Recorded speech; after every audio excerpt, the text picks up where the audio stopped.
Beautiful machine to drive. It's a 2022, I believe. Ford Transit. Coachman Beyond is the make of the motorhome, which I'll show you in a minute. But this baby has adaptive cruise. So you just set the cruise and pretty much forget it. You know, if there's people in front of you that slow down and everything else, it slows down for you. I mean, obviously you have to watch that, so it's not perfect. But it's come a long way in technology. This is your basic bed setup. I got the bed down right now because it's easier to see out the back. When I'm driving down the interstate, I have the blinds pushed up when I'm gonna put them back down when I set it all up to deliver it. I'm going from Goshen, Indiana this time over to Colorado Springs, Colorado, which I know, at the very end of November, start of December is probably not the best of ideas. But it hasn't been that cold at night. Been the low 40s at night, sometimes down to 35. But with that sleeping bag I have in the back, it's not bad. Your basic setup, the battery on-off switch over there, the button there to run or store it, which turns all of these controls on. You have solar and generator and all that. If you've seen one RV, you've seen 1,000. Your bathroom shower built in, which I kind of like. It's enough standing room, and I'm 6 foot tall. I'd have to duck my head a little, but when I'm in it. But if I were to actually use it, I don't, because I transport these RVs for a living. But just saying for reference, if you're looking to buy something, it does have a full fridge. Well, not completely residential, but not completely miniature RV either, which is nice. Stainless steel microwave, and your convection oven, all that crap. Your vent fan, air conditioning. Pretty nice looking cabinetry with the glass and all that.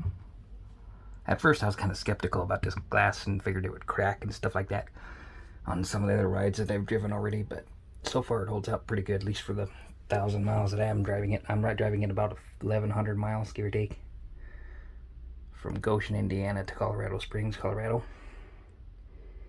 Here's your induction stove top, which is pretty neat because you don't burn yourself on anything. That only cooks the surface when it has the right pan on it. Then you have your sink with the countertop cover right there, vented, so you can still use the water and drain down the water even when the cover's on. Trucker just uses e-brake. There's lots of cattle trucks around here, and they all seem to have Jake brakes. Well, that's a regular van truck there, but they all seem to have loud Jake brakes with cattle trucks. Of course, we are just past Kansas into Colorado. But I just thought I'd show you what it looks like. I'll go outside and show you around that. It does have the bike rack on the back for your adventurous types. That bed does fold up into a couch. Although if I owned it, I'd probably just end up leaving it like that, down most of all the time, unless I was camping someplace, because it's a little bit annoying to have to sit there and wait for that thing to go up and down. And then while the back is up, it takes up more than half the window, almost to the top of that bike rack, which makes looking out that window kind of pointless and makes you why you even have a window to begin with. Personally, if they're going to do that, they should have just had nothing there. If I owned this, that's a bug netting that comes down and would hook all the way at the bottom. The only way to do it is from the outside, kind of. But if I owned this, the very first thing I would do is take that bug netting off, take it someplace and do a black roll-up, awning style, what do they call it, window darkening or something, curtain, and then reinstall that so that when you bring it down, that's all you have to do at night to black this out. Because see, they have the shades. You have privacy shades too, like that during the day, which I think these privacy shades are kind of stupid in general, but because I always do that anyway. But you have the ones that go up like that, and those are nice and easy to go up and down. I like that idea of those blinds that just flip them right up, and then there you go. You have privacy when you need it to change in here or anything. But for some reason, they never include the back windows. They have a cover underneath, down underneath the seats, and you have to stick them on there, and I think they go on there by magnets and whatever, but that's just stupid and annoying. They should come up with a blind system like they have for this. I think the only reason they don't is because the curvature of the windows versus the square there, but you'd think they could easily jury rig something, to where it's like a metal continuously at the top where that curvature's at, and then the thing would be square, and it just closes like this, and people might think it looks ugly or something, I don't know. But I think that would be faster and easier to to just continue this blind setup all the way around, in my opinion. One of the first things I would do though is fix that so that you have a fast, easy fix on the back window. But I'm the type of person who would be totally fine with a cargo van that has no windows. So, you know, technically that would be my preference, a cargo van that has no windows, that has cameras so that I can see out but nobody can see in. And then whenever you want a window, so to speak, you have one hell of a window with the door open. Of course, it has a bug screen thing that comes out of there. I'm not gonna mess with it, I might break it. There you have the rest of it. Ford Transit version of what the Mercedes Galleria has. Same kind of, it's basically their competition for it. Coachman Beyond is the competition on Mercedes Galleria, and they're pretty close on both the floor plan and having the adaptive cruise and all that. It does pretty good on mileage, but its average is like 12 miles per gallon, which, you know, Ford EcoBoost and everything, if you're on it all the time, you only get about 12 miles per gallon if you're doing 70 or 80 miles an hour. But if you're doing motorhome speed of like 65 miles an hour and you're not on the gas pedal all the time, you can get it to 15 average, give or take, which is pretty good for motorhome.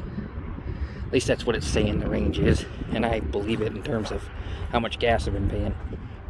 The average range is 270 miles to 300 miles, give or take, depending on how full you fill it. And it costs about $60 every time you fill it up.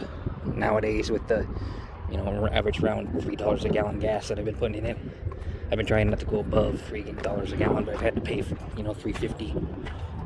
At a couple different places in Illinois was the most expensive on this trip. Kansas and part of Missouri were just under $3 a gallon. So I just thought I would show you everything that's involved with it. I don't want to turn the house on or nothing yet, but just a digital display, and then you can tweak all the lights and turn the AC on and all that fun stuff. And it does have the same thing in the back here underneath the TV. It's kind of a dumb spot for it unless you're sitting down, which when sitting down height, it's not bad, but I don't know why you combine the TV with that stuff, because I guess they had nowhere else to put it. In my opinion, they should have mounted the controls up here and this other stuff up here, even though it'd be a little harder to get to. It'd be out of the way because that TV takes up that whole deal. You can pull this cord and swing the TV out, but again, I don't want to mess with it because I don't want to break it. Very limited on the stuff that I actually play with. On these vans, we're obviously allowed to sleep on the bed because that's the only option we have besides sleeping on the floor. And they can't really tell anyway on these harder material beds. As long as you're nice to it, you're not big pig back here, you know. But I just thought I would show you the gist of it. You know, that's the most annoying thing on earth, I think, is these big ass windows, but I'm not a window guy anyway.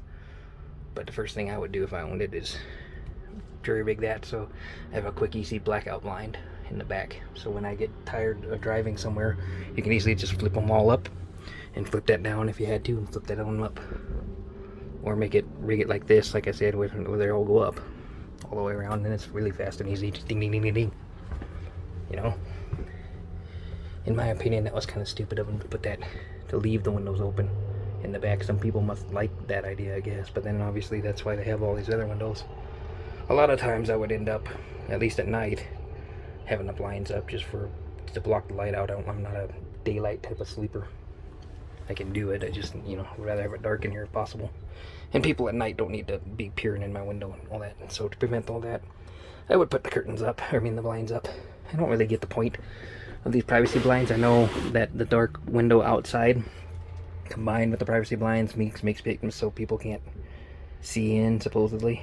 But to me, it doesn't take much sun glare out or anything for any kind of a daytime shade. I don't know, it's kind of stupid. I'd rather just have the thing open, you know, wide open. But I can't do it as one-handed with the phone camera, so I'll fix that later. Like and subscribe, leave comments, check out the merchandise in the channel description below, and we'll catch you on the flip. Peace.